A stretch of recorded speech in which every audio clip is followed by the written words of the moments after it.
The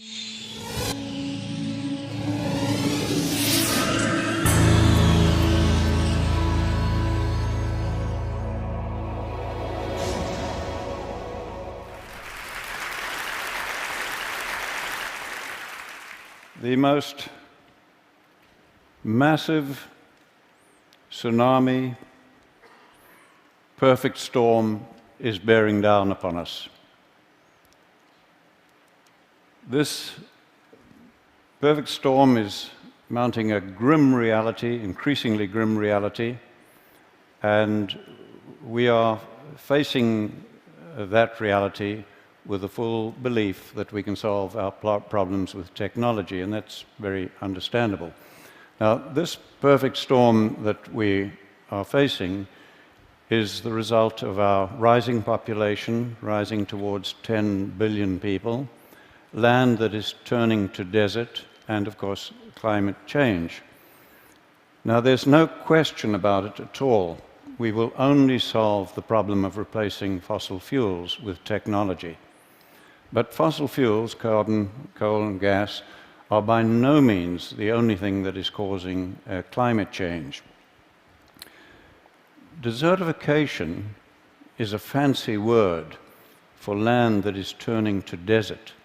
And this happens only when we create too much bare ground. There's no other cause. And I intend to focus on most of the world's land that is turning to desert.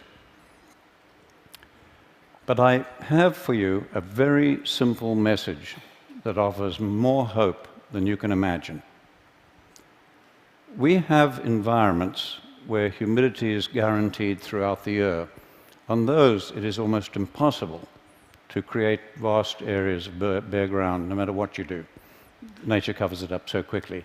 And we have environments where we have months of humidity followed by months of dryness. And that is where desertification is occurring. Fortunately, with space technology now, we can look at it from space. And when we do, you can see the proportions fairly well. Generally, what you see in green is not desertifying, and what you see in brown is. And these are by far the greatest areas of the Earth. About 2/3, I would guess, of the world is desertifying. I took this picture in the Tihama Desert while 25 millimeters, that's an inch of rain, was falling. Think of it in terms of drums of water, each containing 200 liters.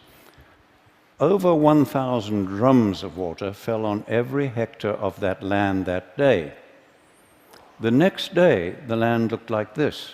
Where had that water gone? Some of it ran off as flooding, but most of the water that soaked into the soil simply evaporated out again, exactly as it does in your garden if you leave the soil uncovered. Now, because the fate of water and carbon are tied to soil organic matter, when we damage soils, you give off carbon. Carbon goes back to the atmosphere.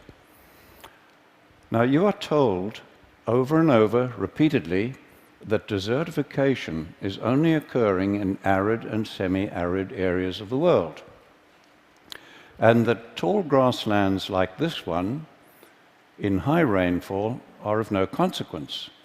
But if you do not look at grasslands, but look down into them, you find that most of the soil in that grassland that you've just seen is bare and covered with a crust of algae, leading to increased runoff and evaporation. That is the cancer of desertification that we do not recognize till its terminal form. Now, we know that desertification is caused by livestock, mostly cattle, sheep, and goats, overgrazing the plants, leaving the soil bare and giving off methane. Almost everybody knows this, from Nobel laureates to golf caddies, or was taught it, as I was. Now, the environments like you see here, dusty environments in Africa, where I grew up, and I loved wildlife, and so I grew up hating livestock because of the damage they were doing. And then my university education as an ecologist reinforced my beliefs. Well, I have news for you. We were once just as certain that the world was flat. We were wrong then, and we are wrong again. And I want to invite you now to come along on my journey of re-education and discovery. When I was a young man, a young biologist in Africa, I was involved in setting aside marvelous areas as future national parks.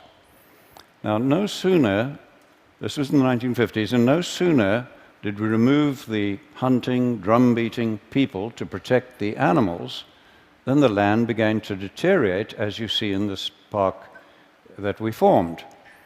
Now, no livestock were involved, but suspecting that we had too many elephants now, I did the research and I proved we had too many, and I recommended that we would have to reduce their numbers and bring them down to a level that the land could sustain.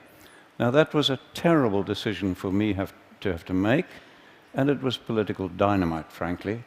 So our government formed a team of experts to evaluate my research. They agreed with me, and over the following years, we shot 40,000 elephants to try to stop the damage. And it got worse, not better.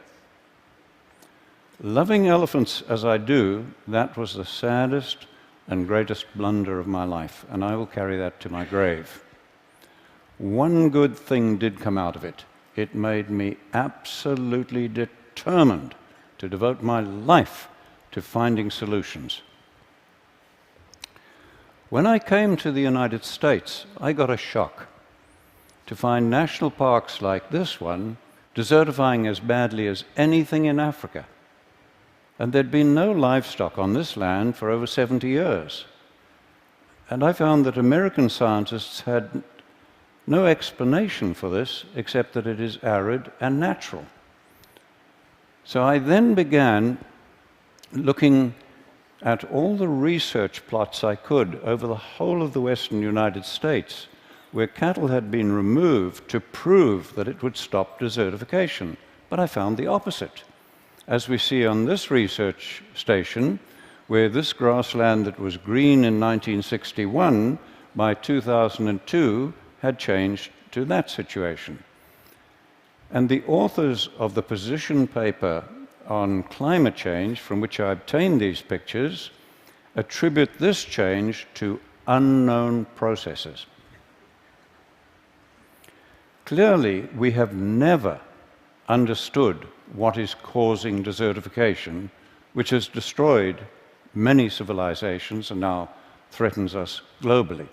We have never understood it. Take 1 square meter of soil and make it bare, like this is down here, and I promise you, you will find it much colder at dawn and much hotter at midday than that same piece of ground if it's just covered with litter, plant litter. You have changed the microclimate. Now, by the time you are doing that and increasing greatly the percentage of bare ground on more than half the world's land, you are changing macroclimate. But we have just simply not understood why was it beginning to happen 10,000 years ago? Why has it accelerated lately? We had no understanding of that. What we had failed to understand was that these seasonal humidity environments of the world, the soil and the vegetation, developed with very large numbers of grazing animals. And that these grazing animals developed with ferocious pack-hunting predators. Now, the main defense against pack-hunting predators is to get into herds, and the larger the herd, the safer the individuals. Now, large herds dung and urinate all over their own food, and they have to keep moving.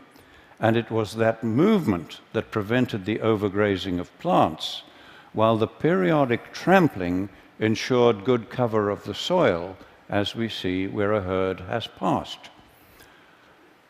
This picture is a typical seasonal grassland. It has just come through 4 months of rain, And it's now going into 8 months of dry season.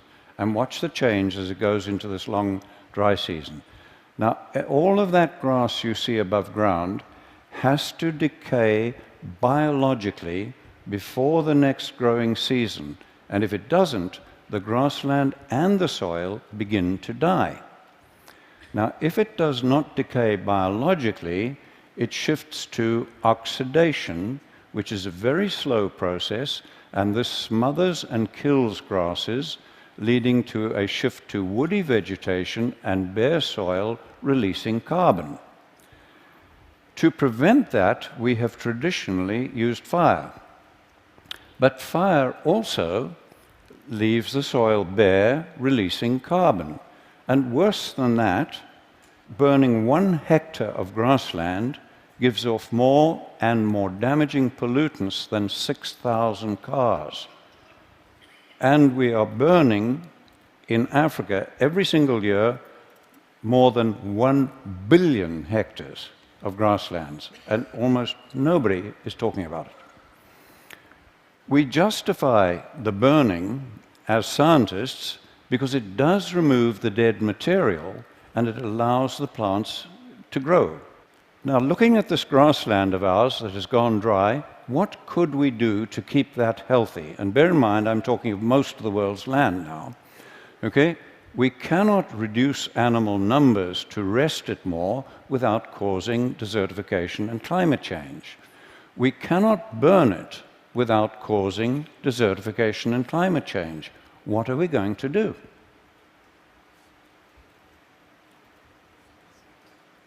There is only one option.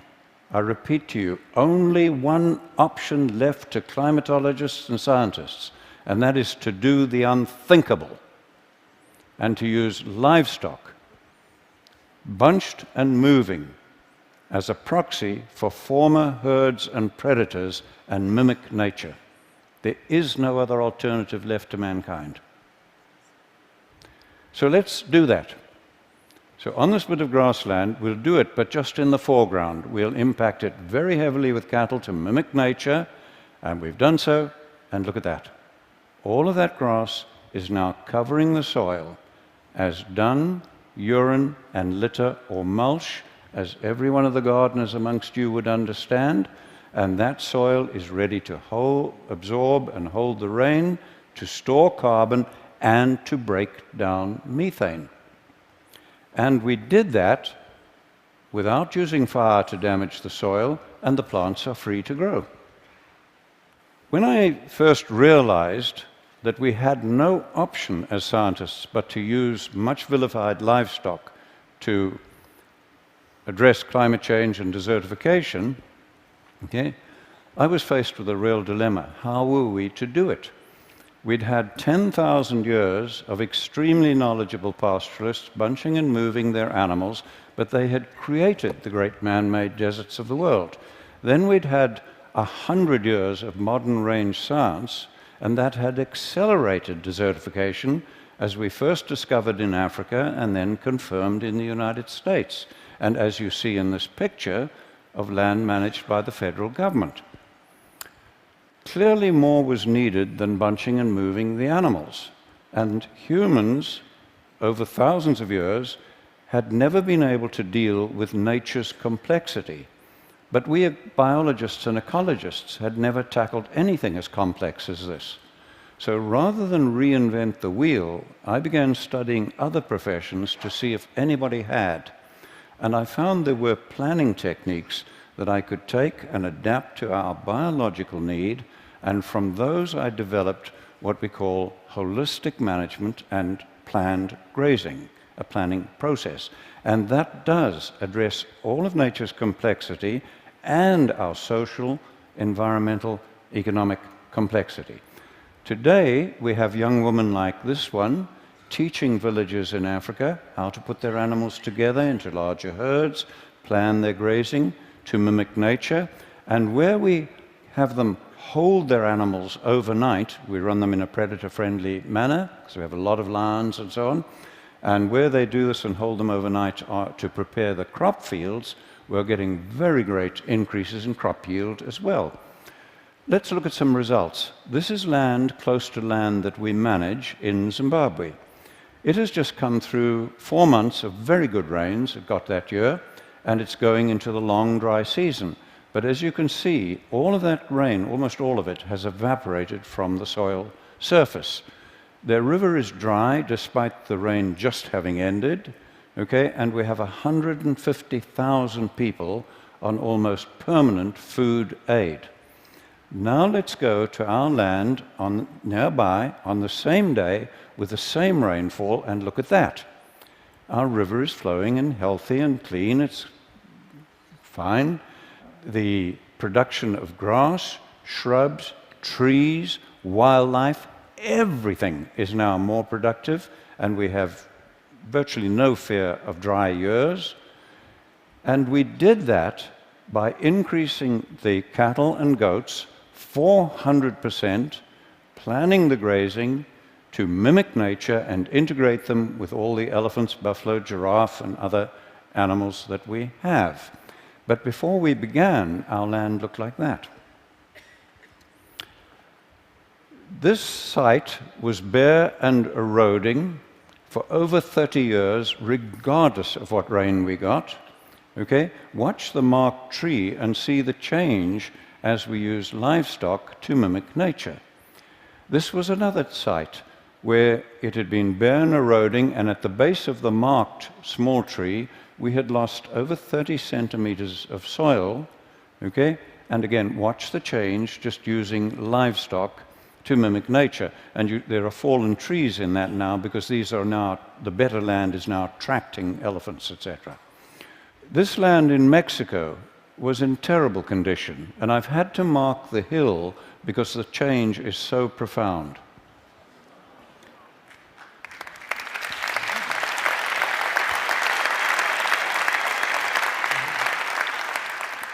I began helping a family in the Karoo Desert in the 1970s, turn the desert that you see on the right there back to grassland, and thankfully now their grandchildren are on the land with hope for the future. And look at the amazing change in this one, where that gully has completely healed using nothing but livestock mimicking nature. And once more, we have the third generation of that family on that land with their flag still flying. The vast grasslands of Patagonia are turning to desert, as you see here. The man in the middle is an Argentinian researcher, and he has documented the steady decline of that land over the years as they kept reducing the sheep numbers. They put 25,000 sheep in one flock, really mimicking nature now, with planned grazing, okay? And they have documented a 50% increase in the production of the land in the first year. We now have, in the violent Horn of Africa, pastoralists planning their grazing to mimic nature and openly saying it is the only hope they have of saving their families and saving their culture. 95% of that land can only feed people from animals. I remind you that I am talking about most of the world's land here that controls our fate, including the most violent region of the world where only animals can feed people from about 95% of the land. What we are doing globally is causing climate change as much as, I believe, fossil fuels, and maybe more than fossil fuels. But worse than that, it is causing hunger, poverty, violence, social breakdown, and war. And as I am talking to you, millions of men, women, and children are suffering and dying. And if this continues, we are unlikely to be able to stop the climate changing even after we have eliminated the use of fossil fuels. I believe I've shown you how we can work with nature at very low cost to reverse all this. We are already doing so on about 15 million hectares on 5 continents. And people who understand far more about carbon than I do calculate that for illustrative purposes, if we do what I'm showing you here, we can take enough carbon out of the atmosphere and safely store it in the grassland soils for thousands of years. And if we just do that on about half the world's grasslands that I've shown you, we can take us back to pre-industrial levels while feeding people. I can think of almost nothing that offers more hope for our planet, for your children, and their children, and all of humanity. Thank you.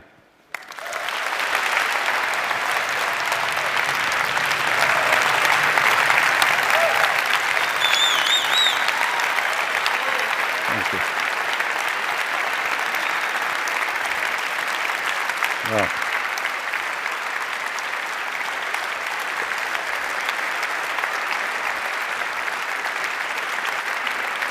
thank you, Chris. Thank you. Thank you. I have, and I'm sure everyone here has, A, 100 questions, B, wants to hug you. I'm just going to ask you one quick question. When you first start this, and you bring in a flock of animals, it's desert, what do they eat? How does that part work? How do you start? Well, we've done this for a long time, and the only time we have ever had to provide any feed is doing mine reclamation, where it's 100% bare. But many years ago, we took the worst land in Zimbabwe, where I offered a £5 note in a 100-mile drive if somebody could find one grass in a 100-mile drive. And on that, we trebled the stocking rate, the number of animals, in the first year with no feeding, just by the movement, mimicking nature, and using a sigmoid curve, that principle. It's a little bit technical to explain here, but I would love to. Yeah. I mean, this is such an interesting and important idea. Yeah. The best people on our blog are going to come and talk to you and try and. I want to get more on this that we wonderful. Can share along with the talk. That is an astonishing talk, truly an astonishing talk, and I think you heard that we all are cheering you on your way. Thank you so much. Well, thank you all. Thank you all. Thank you, Chris.